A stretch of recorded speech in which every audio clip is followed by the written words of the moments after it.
when you ask the question, what role does muscle play?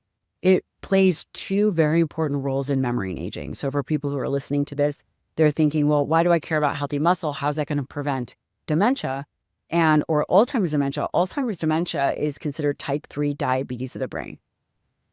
When someone has insulin resistance, so insulin is a hormone that comes from the pancreas. Its main job is to be a fail-safe mechanism for removing glucose. Someone eats a high carbohydrate diet, they commit carbicide, a bunch of insulin is dumped into the body to be able to remove that glucose. We shouldn't rely on that.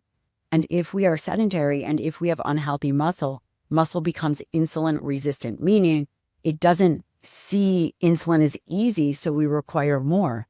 The same thing happens to the brain. What is not good for a muscle is also not good for a brain. And we'll talk about the role of muscle, but that's just from a metabolic component, how the interface goes with muscle and cognitive function. Yeah, that is so interesting. In fact, my friend Ben Bickman, who actually studies tissue, brain tissue from Alzheimer's people who have unfortunately passed away, has found that very phenomenon of insulin resistance in the brain. So I think what you're saying is that if we can develop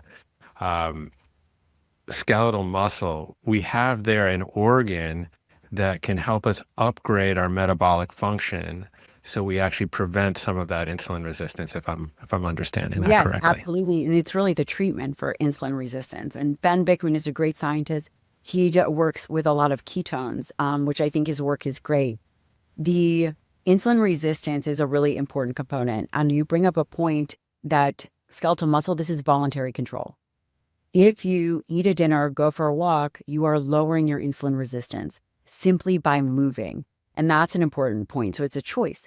The other aspect of skeletal muscle that's really fascinating when it comes to brain is that when you contract your muscle, just the simple act of contracting skeletal muscle. And for people who want to know what skeletal muscle is, it's your biceps. Just look at Jeff. He's got massive biceps. It's your quads. It's your glutes. Baby got back, had it right. So Mix-a-Lot was onto something. And the simple act of contracting this tissue releases something called myokines. And myokines are these molecules that travel to the brain. Some of them can cross the blood-brain barrier and help with neurogenesis. The other aspect, and what we see, is that specifically resistance training seems to impact these cognitive processes that allow us to task switch. So there's this cognitive task switching. There's also working memory. So what do I need to hold in my mind at this moment so that I can go do other things? So for example, if I'm learning how to tie my shoe, or my daughter's learning how to tie her shoe, I show her how to tie her shoe, and then she's thinking about the actions, and then she goes to tie her shoe.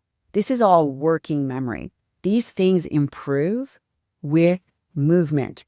Not even, with strength, yes, but also just simply with movement. We're